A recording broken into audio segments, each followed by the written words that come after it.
Всем привет! Я рада вас приветствовать на своем канале. Напоминаю вам, что вы находитесь на канале Елена Ермакова. И Елена Ермакова – это я. Итак, у нас сегодня прямой эфир. Сейчас я вам расскажу, что у нас будет. Значит, вначале, как всегда, у нас интересные новости. Новости мы выбираем только позитивные для вас и для нас точно так же. В новостях мы также расскажем о погоде. Чат у нас, друзья, работает, поэтому кто хочет присоединиться и активно участвовать, вас ждет в конце эфира подарок, как всегда. Значит, вначале у нас, еще раз напомню, новости.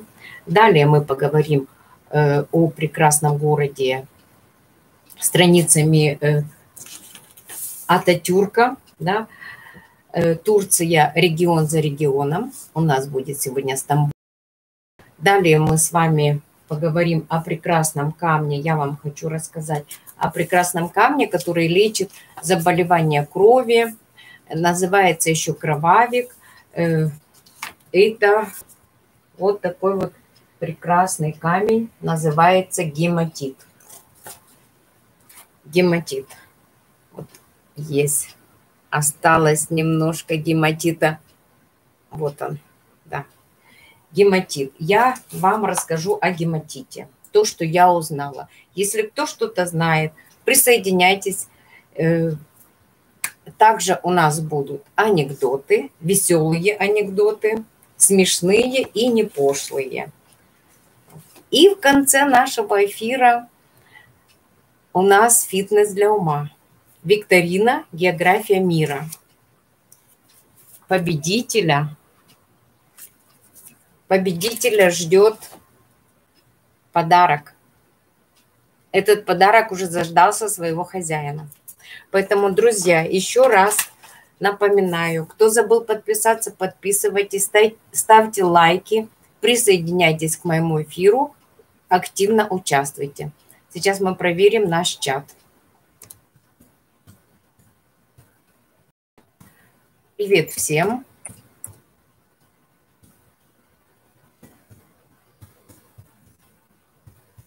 Чат наш работает.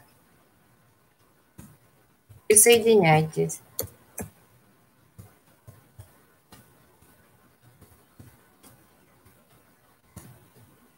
Присоединяйтесь, друзья. Я жду вашего активного участия и вам расскажу очень многое интересное. Поэтому я надеюсь, нам будет интересно в течение нашего эфира.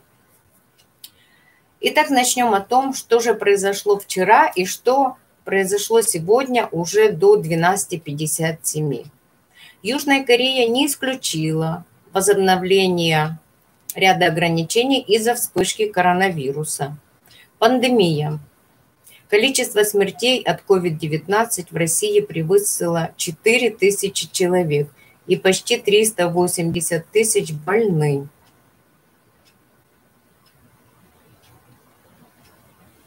Парламент КНР проголосовал за закон о национальной безопасности Гонконга. Трамп после конфликта с Твиттер выдаст спецуказ по поводу социальных сетей. Конгресс США поддержал санкции против КНР из-за притеснений уйгуров. В Южной Корее наибольший прирост случаев коронавируса за почти 2 месяца.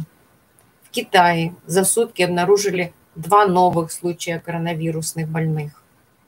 В мире от коронавируса на сегодняшний день выздоровели почти 2,3 миллиона человек. Япония планирует покрывать до половины расходов туристов. В США количество жертв коронавируса превысило уже 100 тысяч человек.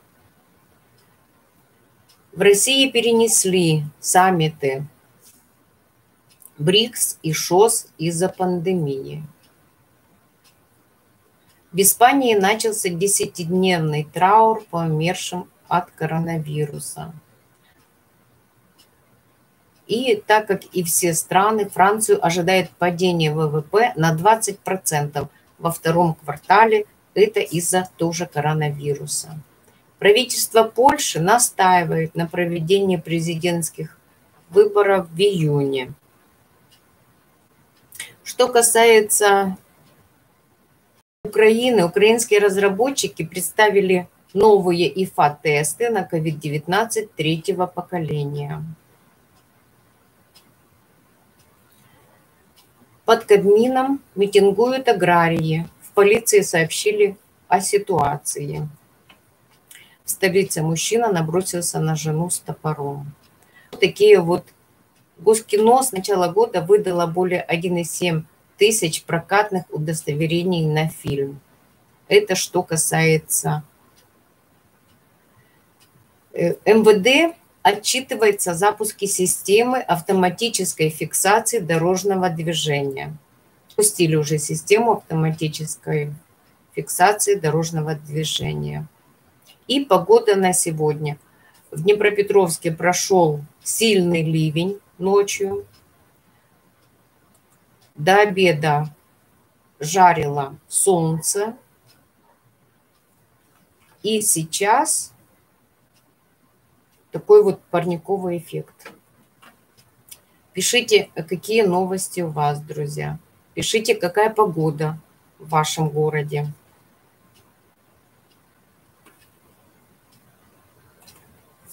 Кто не присоединился, еще присоединяйтесь. Чат у нас работает, друзья.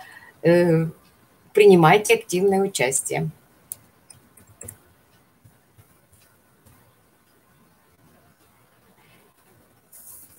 Такие вот новости на сегодня у нас. Новости быстро. И сейчас я вам хочу рассказать, так как у нас с вами есть такая рубрика, называется «Турция регион за регионом». Сегодня мы откроем следующий новый регион, прекрасный регион. Это Стамбул. Численность населения Стамбула составляет около 17 миллионов человек. И что интересно, что вот численность населения увеличивается на 5% каждый год. И через каждые 12 лет численность населения Стамбула увеличивается вдвое. Ежегодно в городе появляется до 1000 новых улиц. Здесь проживает каждый 5-й житель Турции, вот именно в Стамбуле.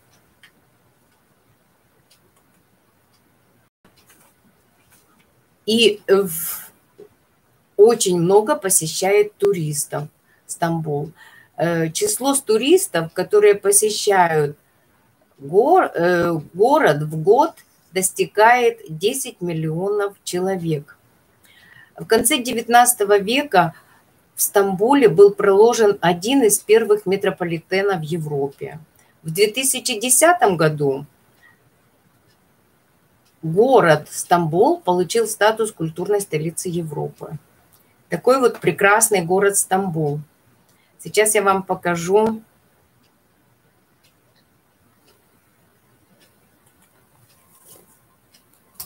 некоторые достопримечательности Стамбула. Первое – это Святая София. Всегда, когда вы бываете, ее покажут. Экскурсовод вас обязательно приведет в Святую Софию. И главное, что туда пускают всех туристов. Голубая мечеть.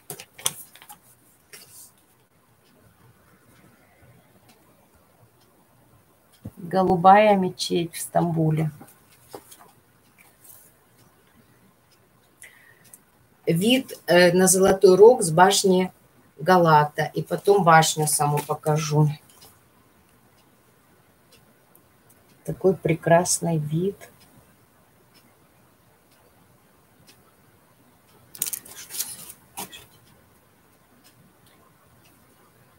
Вид на Золотой Рог с башни Галата. Сама башня Галата. башня Галат.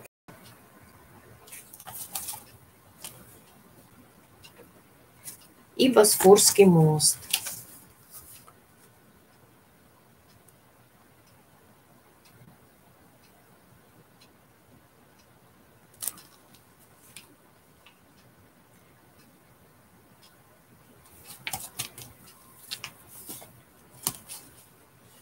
Такой вот прекрасный город Стамбул есть в Турции. Расскажу вам одну из легенд Стамбула. Какие есть легенды Стамбула. Давным-давно предводитель колонистов по имени Визант из греческого полиса Мегары пошел к дельфийскому оракулу с вопросом: «Ну где же мне построить город?» И оракул сказал ему построить город напротив страны слепых. Когда колонисты пришли на прекрасные холмы на берегу пролива, соединяющего два моря, и посмотрели на городок Халкидон на том берегу, они воскликнули: «Только слепые могли не заметить такого прекрасного места и построить свой дом напротив». Ну, так вот, согласно легенде и появился город Византий, который основали греческие колонисты. А история Стамбула начинается до Рождества Христова. Датой основания принято считать 660-е годы до нашей эры, когда было положено начало городку, тогда еще греческой колонии. С 324 года, с приходом нового римского императора Константина, при котором городок Византий превратился в масштабную стройку, город тогда начал играть ведущую роль в жизни Древнего Рима. В результате в 330 году город уже переименован был в Константинополь, и он стал столицей Римской империи. После распада Римской империи в 476 году Константинополь остается столицей, но теперь уже Византийской империи, просуществовавшей без малого 1000 лет, вплоть до захвата Константинополя турками-османами в 1453 году. С того момента город перестает быть центром восточного христианства и превращается в столицу могущественной мусульманской страны, Османской империи. В 1923 году Стамбул теряет свой столичный статус. Главным городом Турции становится Анкара, но продолжает играть огромное значение в развитии страны и до сегодняшнего дня. Древнегреческая колония Византий, императорский Константинополь, османская столица Стамбул и легендарный Царьград. В летописях Древней Руси все это один и тот самый город, когда-то названный Новым Римом. Он и сегодня, сохраняя свои былые традиции, уверенно смотрит в будущее и развивается высочайшими темпами. Прекрасный, великолепный Стамбул, настоящий бриллиант из сокровищницы султанов, грани которого сияют так ярко, что многие неискушенные путешественники до сих пор считают город неизменной столицей Турции, а попав в него, только укрепляют в этом свое мнение. Стамбул – это один из немногих в мире городов, расположенных одновременно на двух континентах – в Европе и Азии. Он раскинулся на величественных холмах по обоим берегам пролива Босфор. Красивейшая бухта Золотого Рога, одного из символов города, врезается в европейскую часть Стамбула. Следы целых исторических эпох, великих побед и живых легенд встречаются в этом городе повсеместно. очарование пышной природы, сутолока восточных базаров, великолепное творение исламских архитекторов. Здесь такое большое великолепие исторических памятников, что для детального ознакомления здесь потребуется не 1 месяц этого города. Босфорский мост, еще раз покажу то, о чем я вам только что, с чем я вас только что ознакомила. Такие вот прекрасный городок и очень замечательные базары. В Стамбуле есть прекрасная пешеходная улица, которая называется Истикляль. Здесь ездят до сих пор вот такие вот трамвайчики, которые остались, вот исторические прекрасные трамвайчики. Это пешеходная улица. Прекрасные и большие в восточном стиле базары. Капалы Чарши. Восточные базары. Показала вам котика, потому что там каждый считает своим долгом накормить бездомного кота, либо накормить бездомную собаку. Им отдают самые вкусняшки, самые вкусные продукты. И коты, как реклама, сидят возле каждого заведения.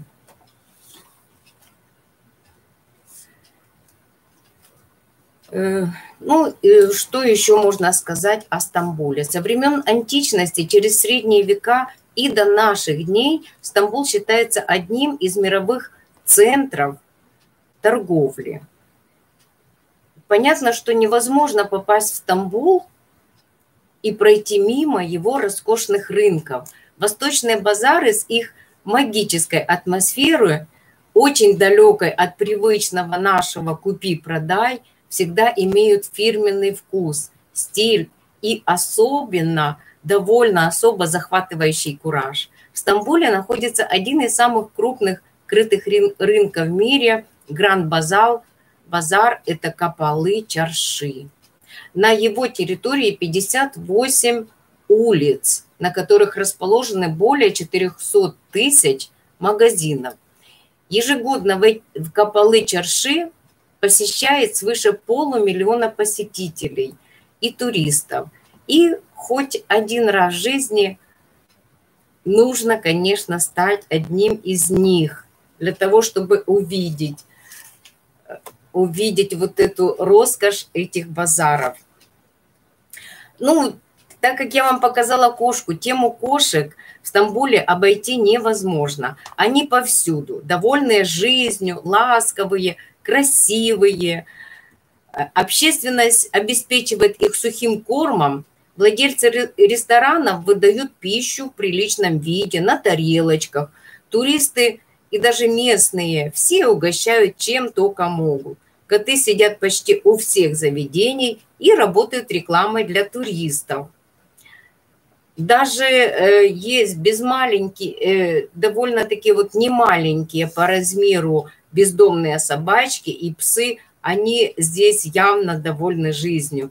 И каждый имеет регистрационный чип в ухе, ну и вполне благополучный вид, потому что их любят.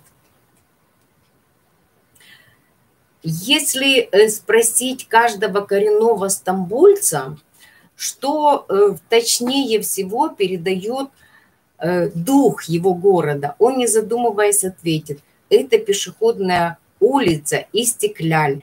Истикляль – это значит независимость. Этой пешеходной улицей, как и 100 лет назад, гордо дефилирует старый трамвайчик, заботливо сохраненный горожанами. Жизнь на улице кипит круглосуточно, и даже ранним утром она не бывает пустынна. Дома на Истикляль представляют собой необычное сочетание османской, республиканской и византийской архитектуры, самым наглядным образом представляя различные этапы развития города. Исторически сложилось, что большая часть русских и украинцев, приезжающих из Украины, России в Турции, после СССР, после революции, жили именно на этой улице.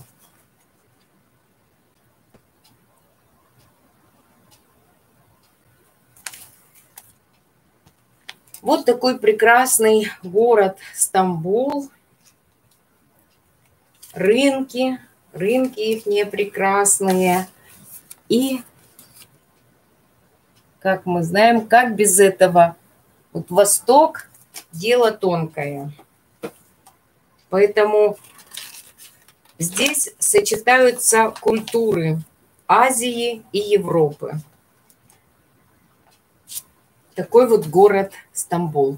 Друзья, чат у нас работает, поэтому я все-таки вас приглашаю. Кто хочет принять активное участие, присоединяйтесь, пожалуйста, к моему эфиру. Так, я вам сейчас напишу, что чат у нас работает. Присоединяйтесь.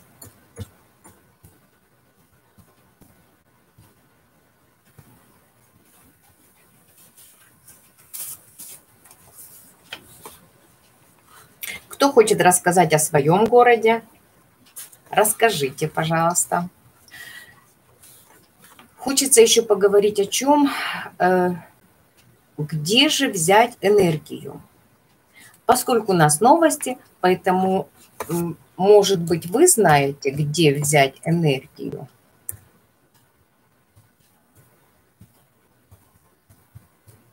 Где взять энергию? Где взять энергию? Хочу вам рассказать то, что не говорят, о чем не говорят наши врачи.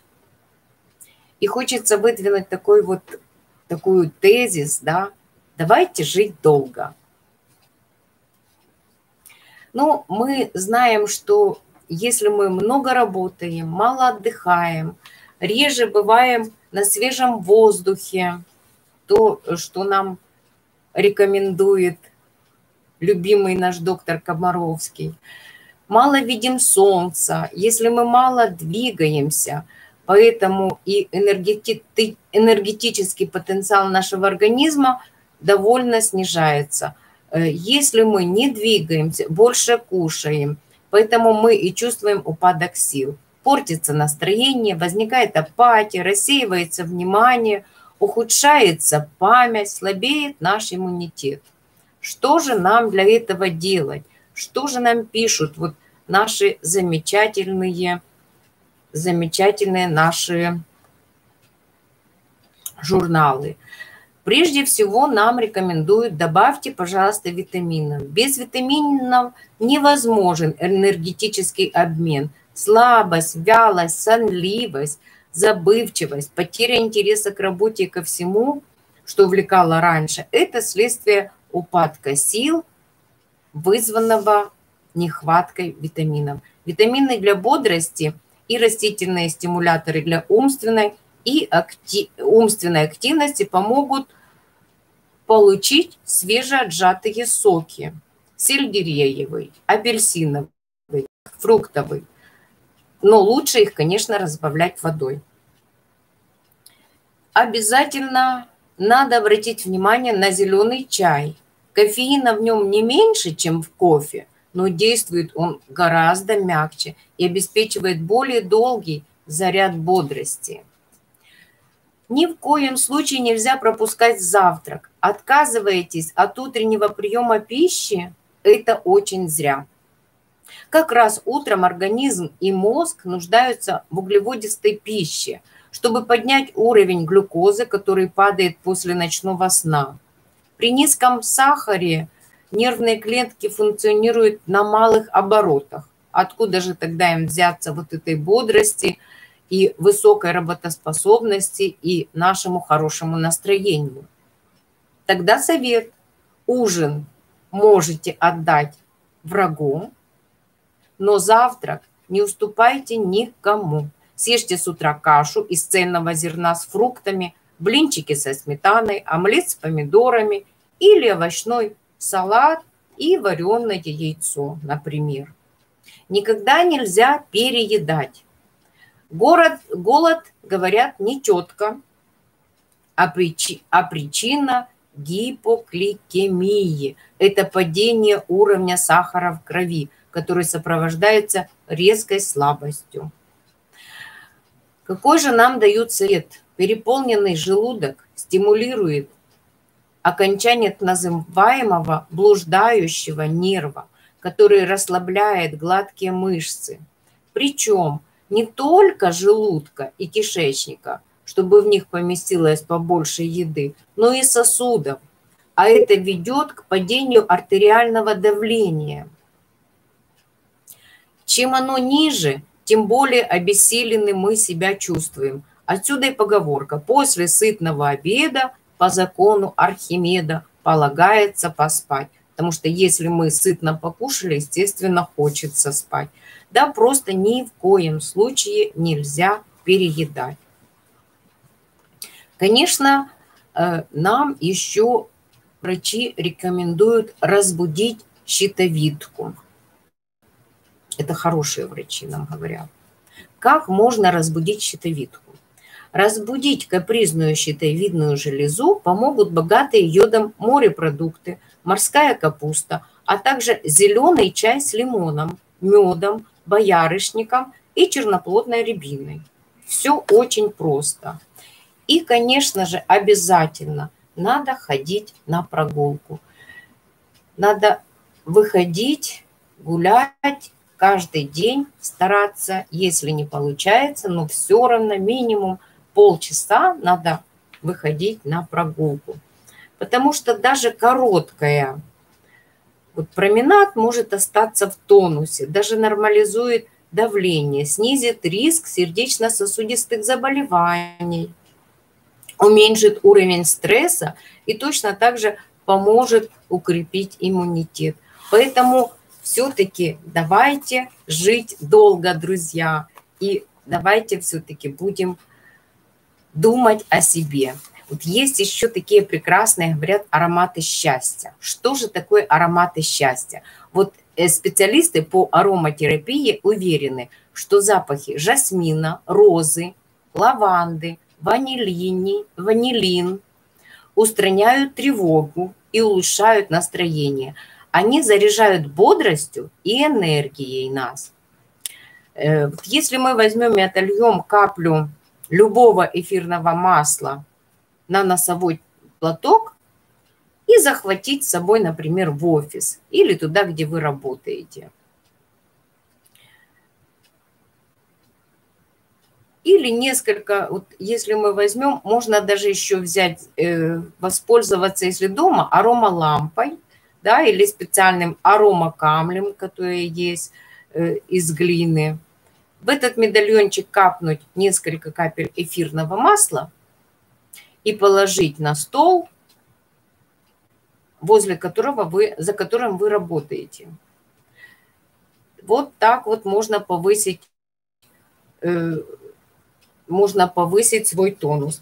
И еще повысить тонус, конечно, могут и повышают это энергетические ванны с цедрой лимона, апельсина, мандарина и грейпфрукта, либо с лимонником. Лимонник – это экстрактом, либо эфирным маслом. Обязательно надо заниматься спортом. Если это зима, катайтесь на лыжах, осваивайте коньки, плавайте в бассейне. Это очень прекрасно. Регулярные физические нагрузки в пассивном режиме снимают усталость и повышают работоспособность.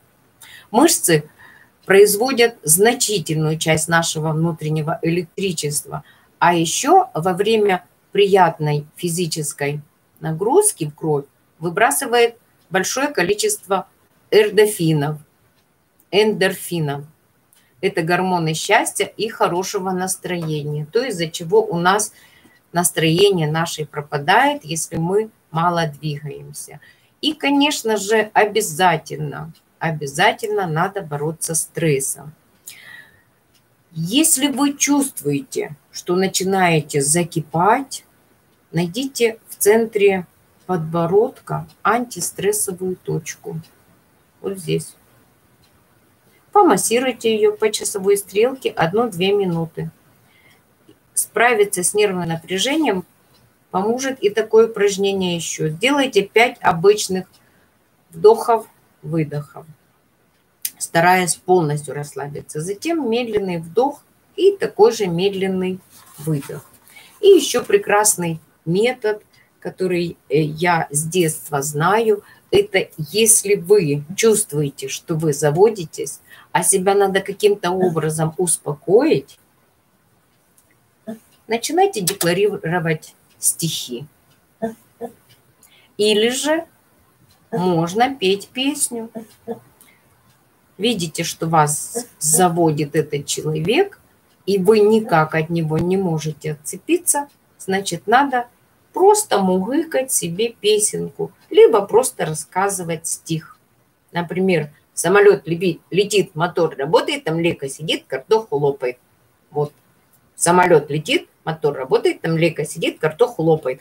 Такой вот ритм, он успокаивает. И куда же деться? Конечно, не надо забывать о травах. Золотой корень, радиола розовая, издавна применяется для избавления от усталости и при тревоге, для повышения работоспособности и выносливости. Женьшень эффективен не только при усталости, но и при неврозах. Он нормализует работу сердечно-сосудистой системы и тонизирует организм, избавляя от вялости, апатии, эмоциональной неустойчивости, повышенной утомляемости и даже головной боли. Моралей корень, левзея сафлоровидная, рекомендуется при повышенной утомляемости, раздражительности, бессоннице, плохом настроении или же плохом аппетите, головной боли, сосудистых нарушениях. Элеутерокок при астенических состояниях, которые сопровождаются мнительностью и ипохондрией. Взбодриться и повысить тонус, увеличить работоспособность и укрепить иммунитет помогут также мята, мелисса, китайский лимонник, эхиноцея, шалфей, гинго, куркума, цикорий, шиповник, калина, облепиха, крапива, ромашка, ежевика, земляника. Дозировка подбирается индивидуально после консультации с терапевтом или физиотерапевтом. Такой чай, как я вам показывала, это прекрасный чай. Туда входит и мята, и мелисса, и входит и малина, и смородина, листик. И туда же я бросаю и клубнику, либо землянику. Вот как раз то, о чем только что рассказала. Ну и такой вот вопрос, да, иногда чувство усталости, бывает такое чувство усталости, как вроде бы уходят силы. И мы спрашиваем, куда же уходят наши силы? Ну, конечно, свой организм слушать надо всегда, надо проверять гемоглобин. Бывает такая, как железодефицитная анемия. Железодефицитная анемия встречается у молодых мам, у беременных, которые отдают свои силы своему малышу, у тех, у кого плохо работают почки, то есть у людей, страдающих хронической почечной недостаточностью. И еще у тех людей, которые очень мало едят, то есть которые постоянно сидят на диетах.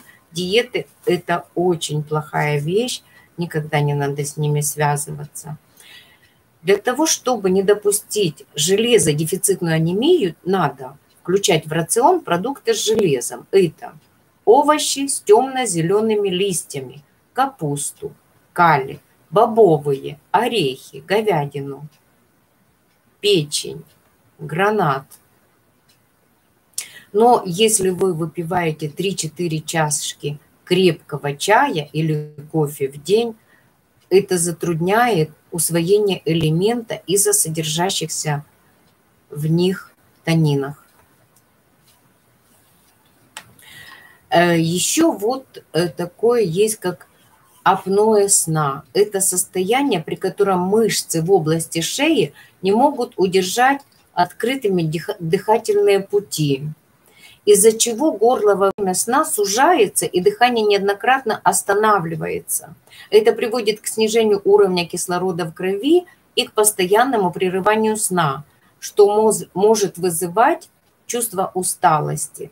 Симптомы апноэ – это храп, головная боль после пробуждения, перепады настроения, заложенность носа, сильная усталость. Основная причина вот такого заболевания – это избыточный вес. Ну, понятно, да, что избыточный вес – это очень всегда.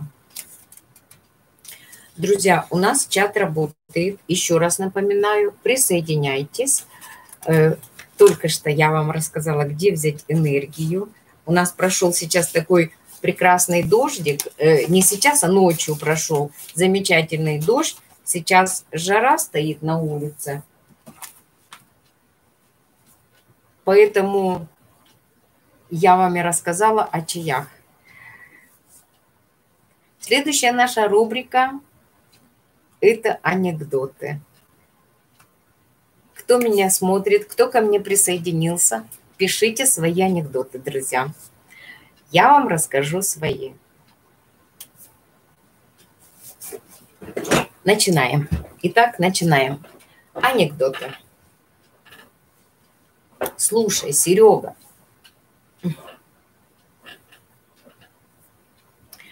Слушай, Серега, а мне сестра говорит, что меня могут посадить за долги по кредитам. Да никто тебя не посадит. Хоть ты меня обнадежил. Да просто убьют, да и все. У меня нет врагов, поэтому мой ужин хомячит муж.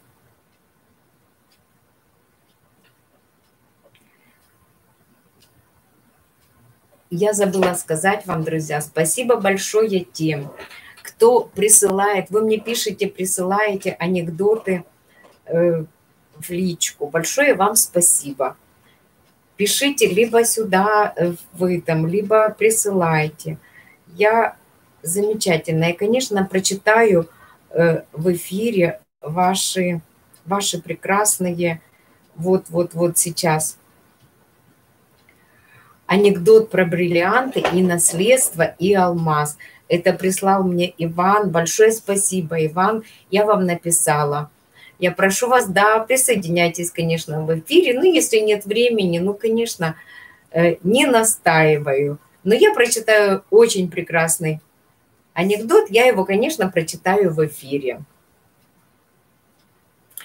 Называется анекдот про бриллианты, наследство и алмаз. Хаим получил в наследство большой алмаз.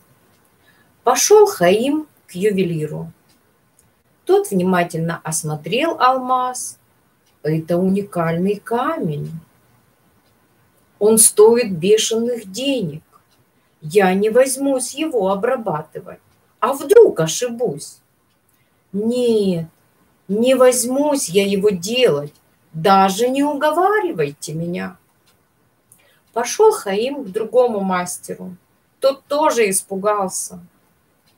Тогда Хаим пошел к старику Кацману. Тот посмотрел на алмаз и крикнул мальчишке подмастерью: «Моня, сынок, сделай-ка вот этот камушек». Хаим забеспокоился. «Послушайте, как вы можете доверять этому мальчишке? Вы разве не знаете, что это за алмаз? Его отказались обрабатывать самые опытные ювелиры. Ша, любезный, вы знаете, что у вас за алмаз и сколько он стоит? Я тоже знаю, что у вас за алмаз и сколько он стоит, а Моня не знает. И он таки его сделает. Замечательный, прекрасный анекдот. Спасибо еще раз, спасибо большое, Иван Ткаченко. Спасибо большое вам за анекдот. Прекрасный. Еще мне Вика прислала Жемела. Вика прислала тоже замечательную такую вот шуточку. Друзья, пишите анекдоты, пишите, кто видит. Но сейчас я пока вот назови хотя бы 3 причины, почему так срочно надо лететь к морю. Почему тебе так срочно надо лететь к морю? Ну, потому что море волнуется. Это раз.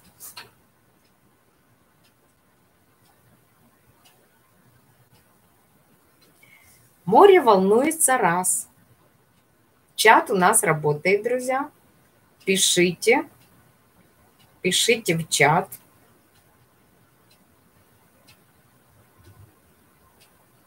А мы продолжаем дальше. Мужик сидит в баре грустный и пьет. Другой мужик подсаживается к нему. Чего грустишь, приятель? Да, с тещей проблемы, вздыхает первый. Не переживай ты так. У меня тоже проблемы с тещей. Что, тоже забеременела?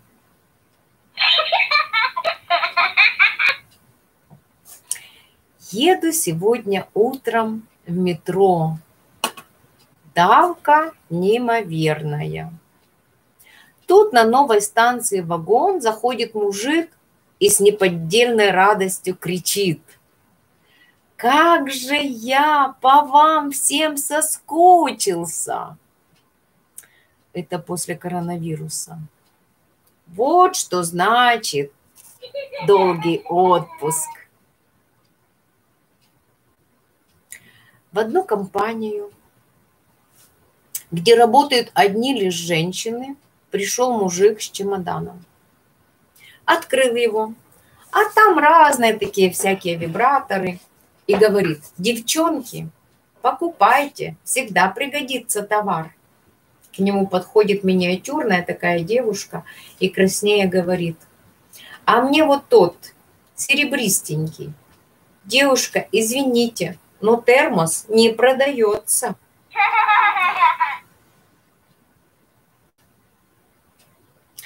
«Жигули» – это лучше пить, а не ездить.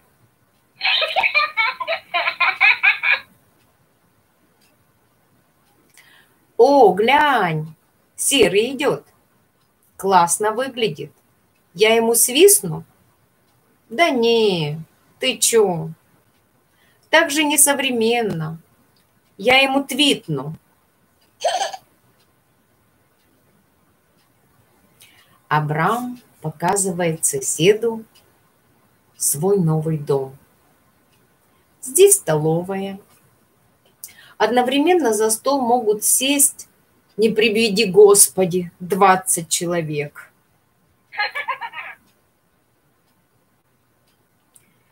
Если бескрайняя степь очень быстро закончилась лесом, значит, это была лужайка в парке, и вы ползете по ней пьяный.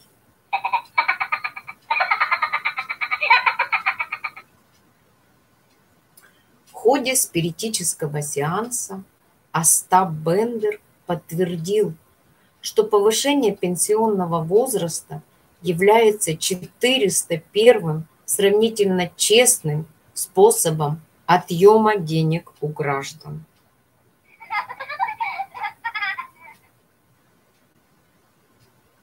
Мудрость – это когда вино в тебе есть, А желания звонить бывшему нет.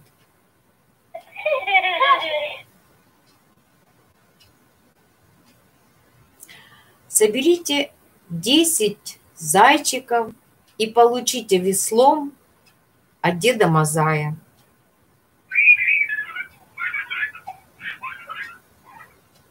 Скажите, доктор, а когда меня выпишут? Так ведь еще вчера приходила ваша жена с нотариусом и паспортисткой из ЖЭКа. Так что все, батенька, не волнуйтесь, выписали вас.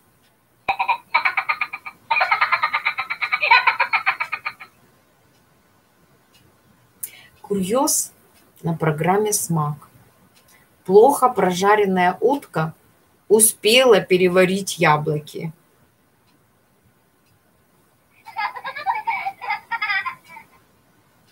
Расходы на охрану, кортеж, бензин и доставку Медведева на открытие детского садика в Краснодаре в 1,5 раза превысили стоимость самого детского сада.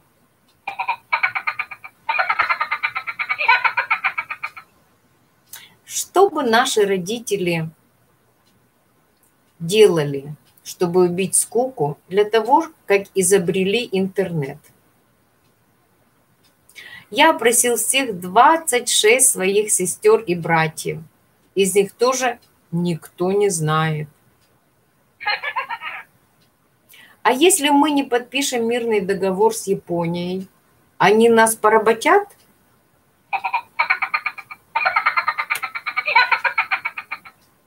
Послали звери-черепаху за сигаретами. Она приползла через неделю обратно и спрашивает: а брать с фильтром или без фильтра? Выходя из себя, не хлопайте сильно дверью. Можно получить сотрясение мозга.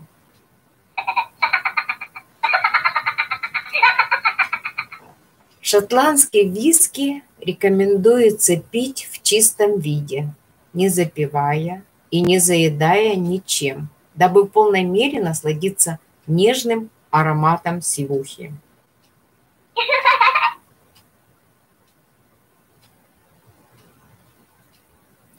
У меня зарплата такая маленькая, что приходится покупать только самое-самое необходимое. На закусь уже не хватает.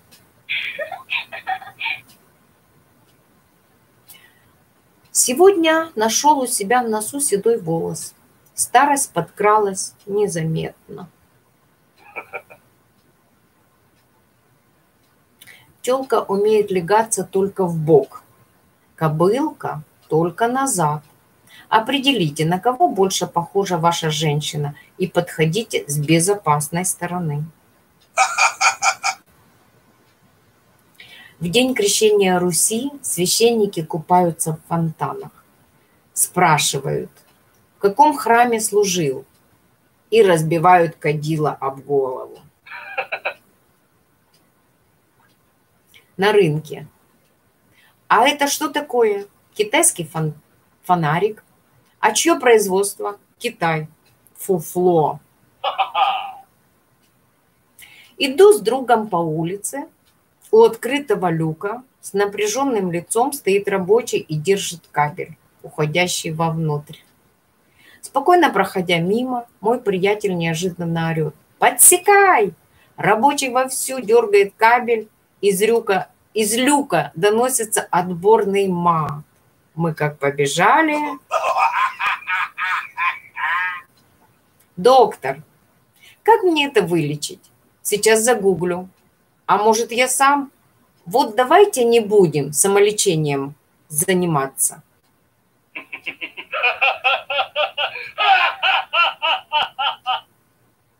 Ты обещал жениться на мне этим летом. Давай будем честны. Разве это ли? Могу посоветовать оригинальный рецепт самого маленького блюда в мире – фаршированные окорочка. А почему самого маленького? Ну как? берете маленького рачка и выковыриваете, а потом фаршируете его око.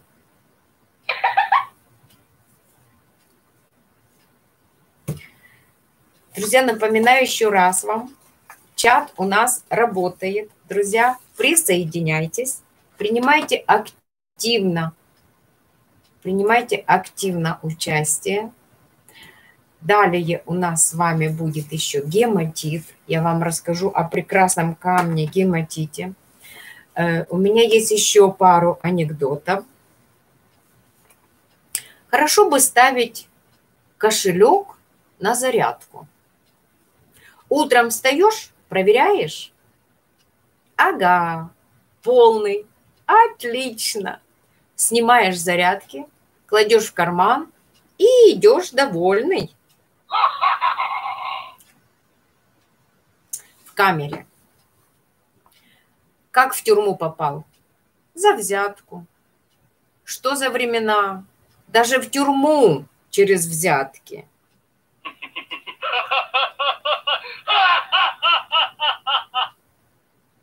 На рынке. А вы можете взвесить, пожалуйста, вот этот пакет?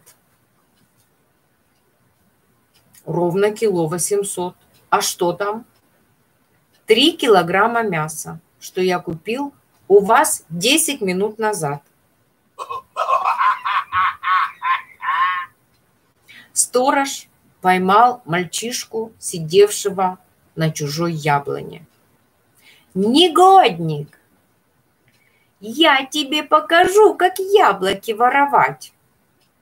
Покажите, дяденька, а то меня же 3-й раз ловят.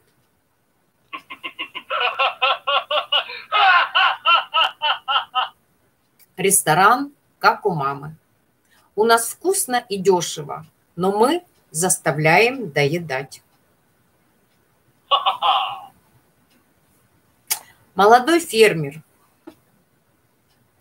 призванный на воинскую службу, в письме домой написал: «Это армейская жизнь – сплошное удовольствие. Можно валяться в постели аж до 6 утра».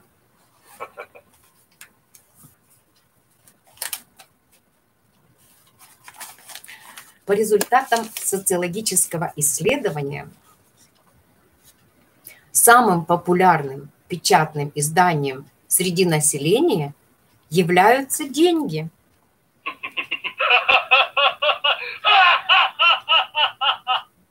Чтобы похудеть, надо следить за своим питанием.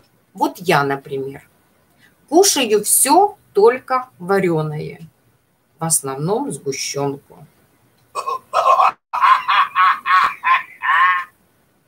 Если по пятницам не употреблять спиртного, а по субботам вставать пораньше, то остается куча времени для осмысления того, зачем такая жизнь. На уроке физкультуры мальчик Петя, прыгая через козла, попал в больницу, потому что козел не вовремя поднял голову. Пятачок, а я знаю, что с тобой будет. Винни, гороскоп, что ли, прочитал? Нет, кулинарную книгу. Этим летом решил заняться недвижимостью. Буду лежать и не двигаться.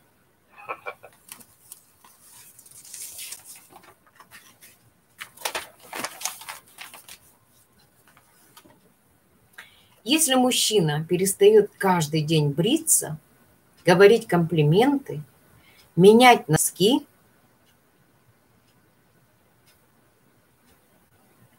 извиняться, дарить цветы, все, успокойся, он твой.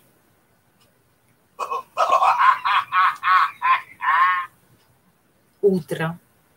Жена мужу. Как насчет супружеского долга? Посмотри на будильник. Это не будет супружеское долго. Это будет супружеское быстро. Я как-то слышал легенду про парня, который догадался, на что обиделась девушка.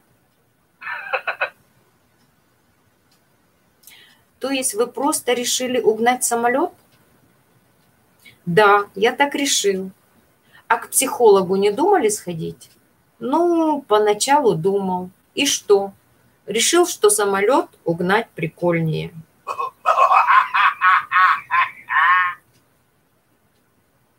Никогда не говори «я ошибся». Лучше скажи «надо же, как интересно получилось». Если бы всеми государствами управляли женщины, то в мире совсем не было бы войн. Было бы просто много стран, которые друг с другом не разговаривают.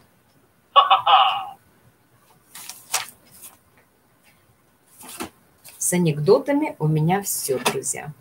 Теперь я хочу, может быть, вы мне кто-то напишите еще раз.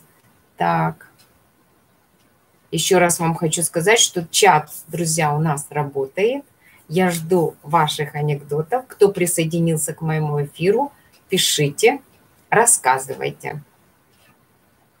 А сейчас хочу вам рассказать о прекрасном камне, который называется гематит.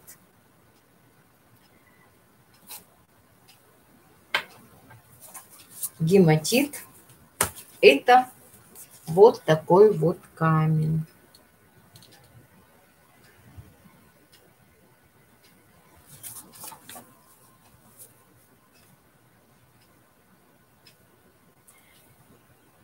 Это оксид железа. Сейчас я именно вам покажу гематит, сам камень. Это изделие. Вот. Вот это у нас так, гематит. И вот это у нас изделие. Ой. Гематит камень.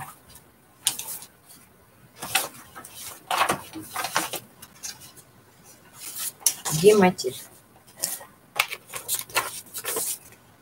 Камень гематит – это минерал, а именно оксид железа. Камень гематит известен тем, что... Сейчас еще покажу с кровавым, да? Камень гематит известен тем, что наши предки приписывали ему очень множество таинственных и магических свойств.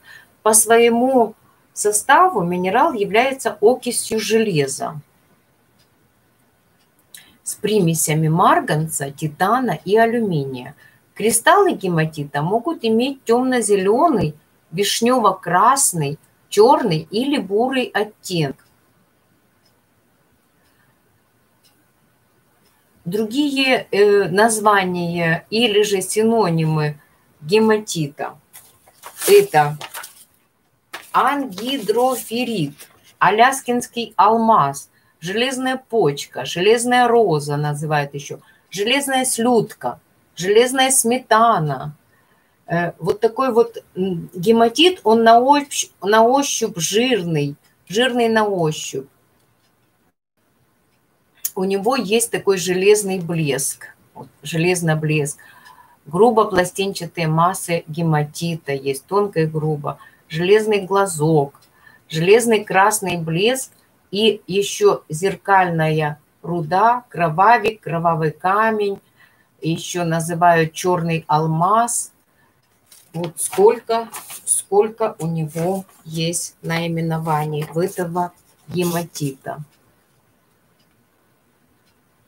Название минерала гематит происходит от греческого гематитус или же подобной крови. Из-за ярко-красного цвета гематита, когда растолочь его в порошок, будет ярко-красный цвет этого камня.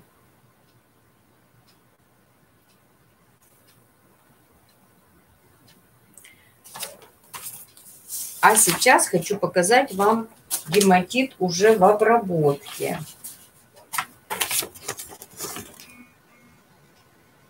Гематит. Рассказать некоторые хочу вам интересные факты. Вот благодаря своей способности окрашивать воду в темно-красный цвет, гематит в народе и прозвали кровавиком. Этот минерал известен человечеству с древних времен. Именно гематитом первобытные люди рисовали знаменитые наскальные изображения.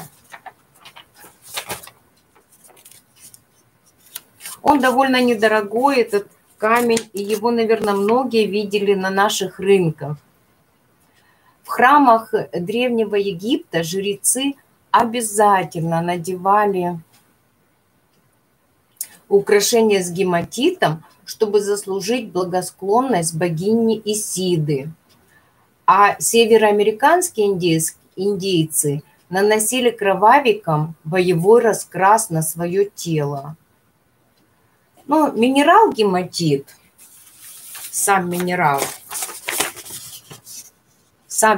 гематит образует толсто и тонко табличатые кристаллы и вот такие вот землистые массы, пленочные дендриты.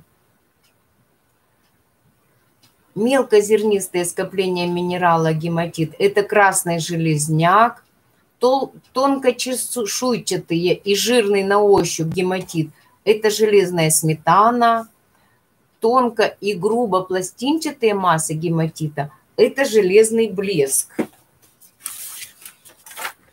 Вот, железный блеск – это железный блеск.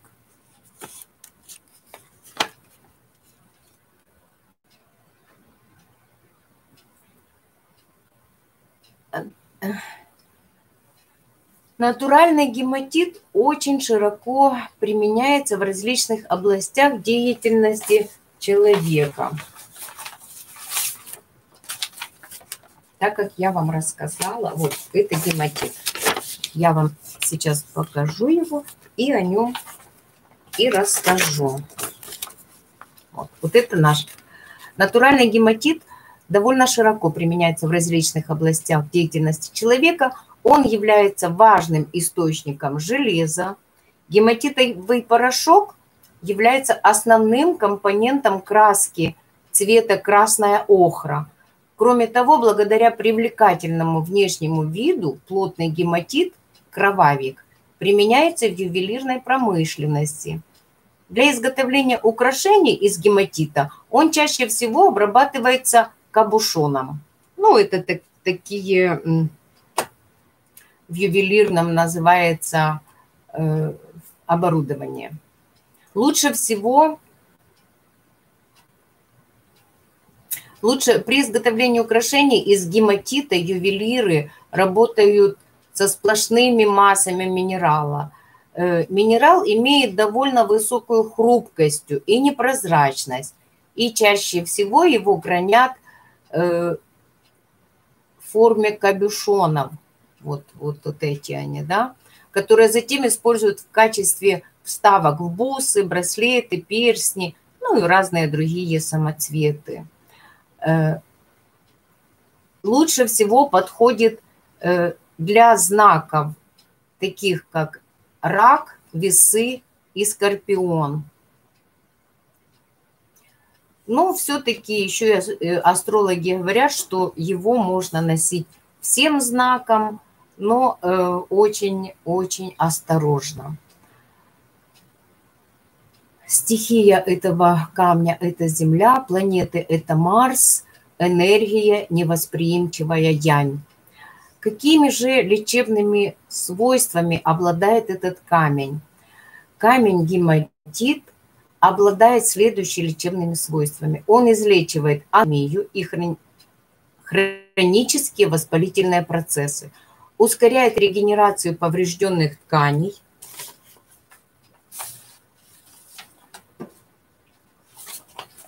покажу вам изделие из гематита. Все, наверное, прекрасно знаете такое изделие. Вот.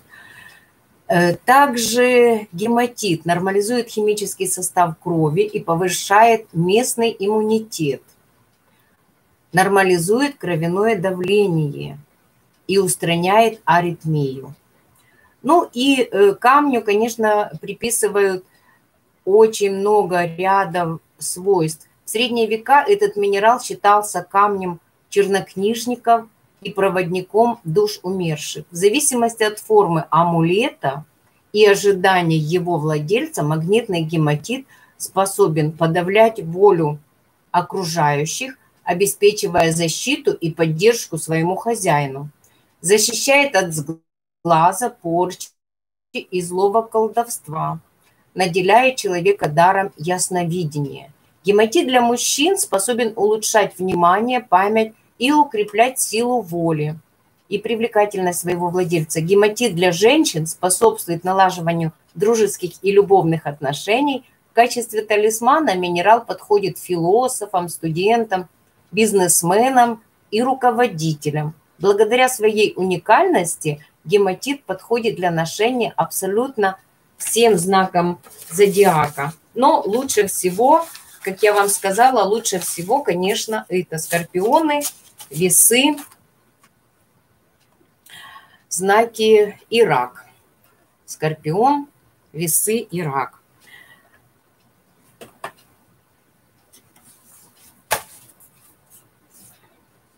Друзья, если кто знает, что о гематите, встречались с ним, можете мне написать. Чат у нас работает.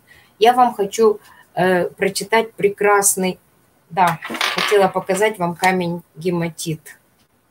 Гематит. Я почему-то не знала, что... И по-моему, я все выбросила, но вот один камешек остался. Я не знала, что это за камень.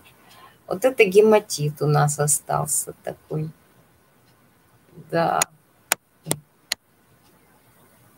Это гематит.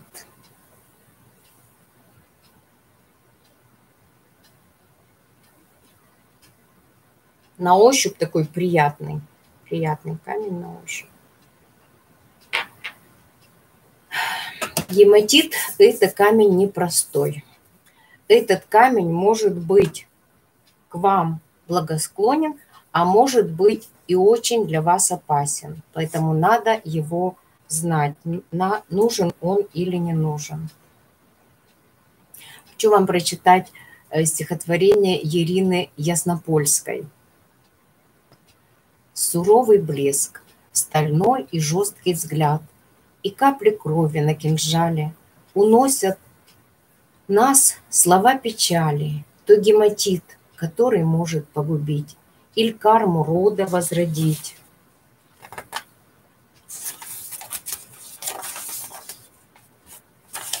Уж если перстень с гематитом надеваешь, и никому добра ты не желаешь, ты знай, врагов твоих постигнет кара, сей мир покинут и уйдут они. Враги не смогут возвратиться вновь, их гематит убрал с твоей дороги. Но карма тех врагов, что землю покидали, к тебе вернется вновь и погрузит тебя и род в печали. Суровый камень, жесткий взгляд, хозяина оберегая, на пальце перстень чернотой блестящей отливает, и капли крови, пролитой в себе, он сохраняет. С пути хозяина врага свергает, но карму тех врагов обратно возвращает. Гематит возвращает карму ушедших в мир иной тому, кого защищает.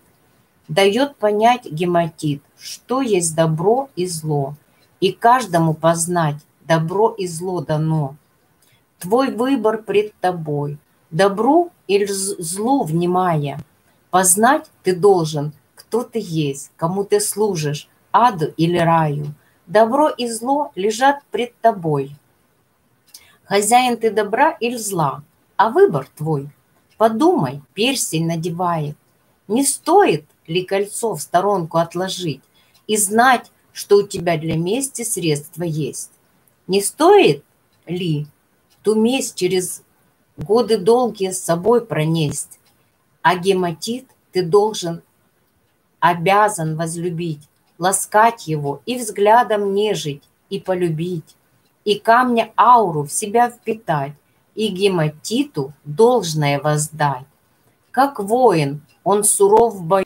Далее я постараюсь объяснить вам суть вот этого уникального камня. Это черный камень с остальным блеском и пробегающими по нему кровавыми. Сейчас я камень покажу. Угу.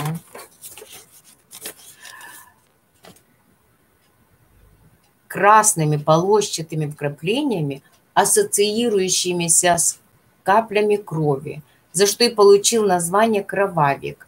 Его не надо путать с сильнейшим и могущественным камнем джеспилитом, дарующий мощь в силу своему хозяину.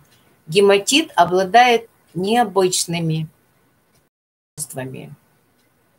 Он выравнивает биополевые структуры человека при соблюдении определенных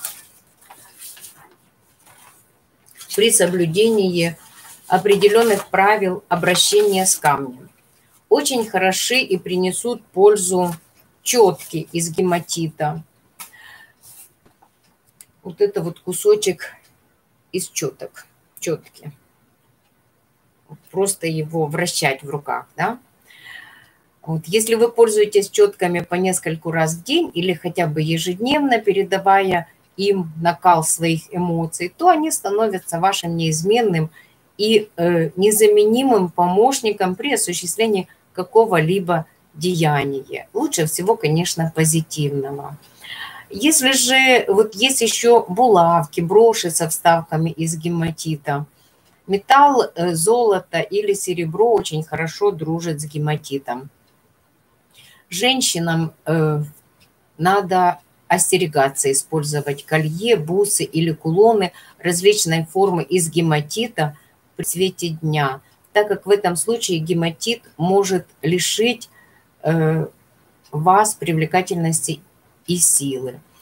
Но если те же самые изделия из гематита украсят вас в ночные часы, то темнота ночи, соединившись с уникальными свойствами ауры гематита, сделает вас очень привлекательной и в то же время благотворно повлияет на ваше женское очарование, подарит легкость в общении и прилив энергии. Ну, вот такое вот рассказывает о гематите.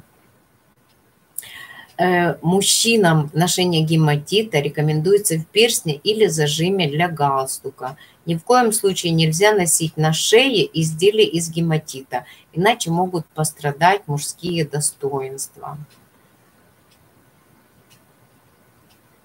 Ну и женщинам в дневное время лучше не одевать, одевать только в настоящее время. Ношение перстня с гематита может привести к непредсказуемым, удручающим последствиям. Поэтому прежде чем надевать перстень, подумайте, готовы ли вы к этому. Вот такой вот камень гематит. И еще стих. Люблю я этот камень гематит. Всегда он правду говорит. Жесток и справедлив в бою и воплощает жизнь. Месть или мечту твою, твое желание воплотит, изменит круто жизнь твою. Теперь покоя ты не жди, хотя враги исчезли с твоего пути. Но мы должны тебя предостеречь. Ты должен сохранить свое достоинство и честь. В твоих руках зажат разящий меч. Но если духом ты упал, то наказание тебя ждет и в жизнь другую уведет.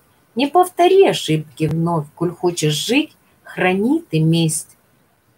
Не месть ты, а любовь. Люблю я камень гематит, но берегись, он говорит, вещает словом, ранит он.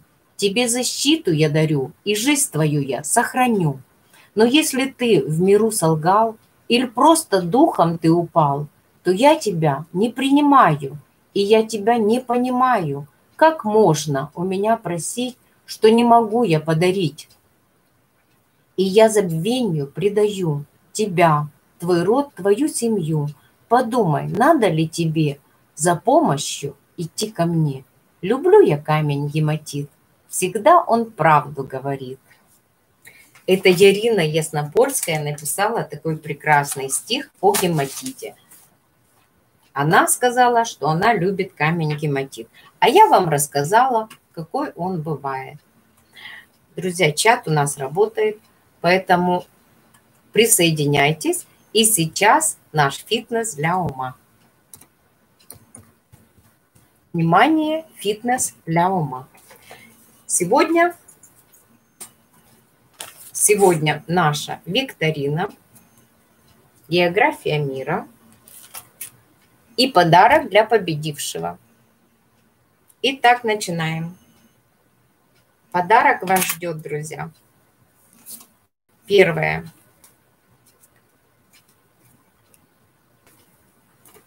Назовите самый большой океан на Земле. Самый большой океан на Земле. Я жду вашего ответа. Я вам даю время, друзья.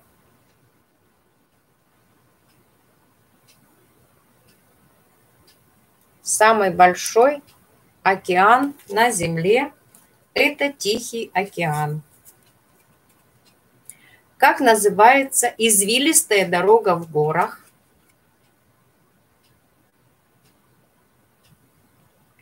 Извилистая дорога в горах называется серпантин.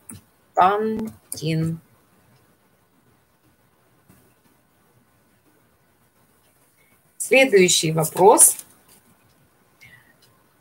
Кто такие каннибалы? Очень простой вопрос.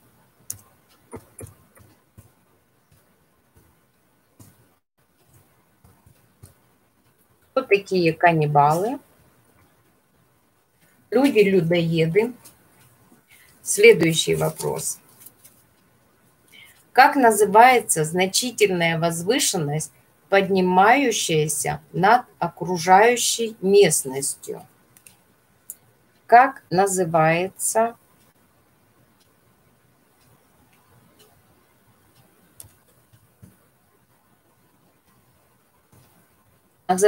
гора? В какой стране женщины носят сари?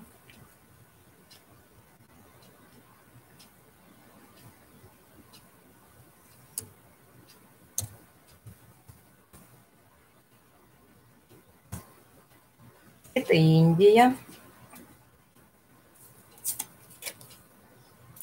Что есть у ботинка и у горы, и у волны?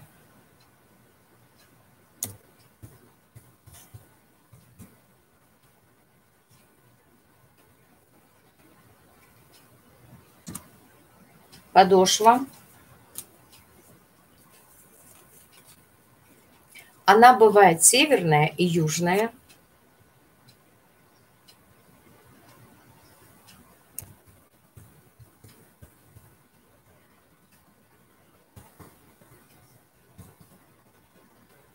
Северная и южная.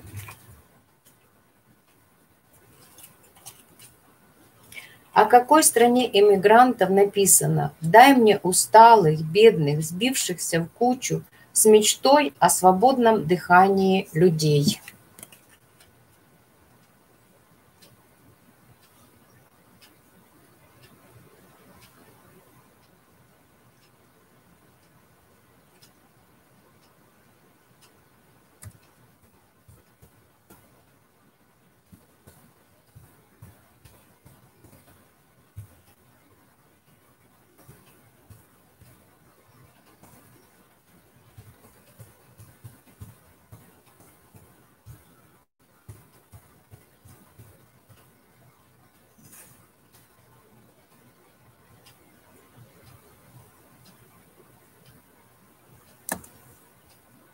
Это Дания. Ганс Кристиан Андерсен написал. Как называется наша геологическая эпоха?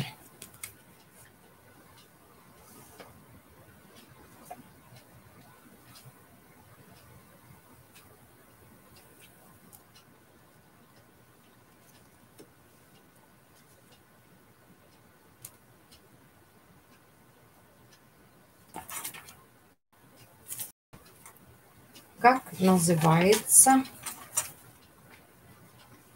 наша геологическая эпоха? Еще раз, друзья. О какой стране? Вот здесь я неправильно. США. Это о США. Как называется наша геологическая эпоха?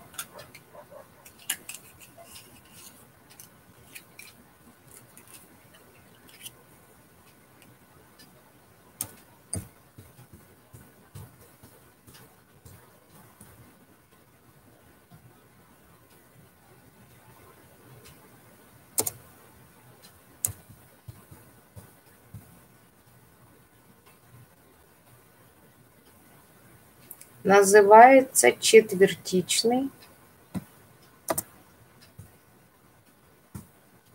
период.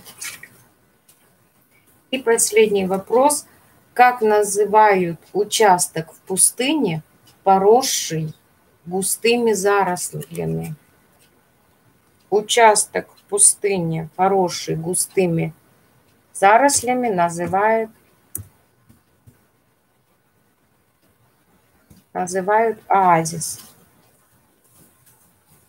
Итак, завершилась наша зарядка для ума, завершился наш фитнес, завершился наш на сегодня эфир. Спасибо большое всем, кто мне пишет, звонит.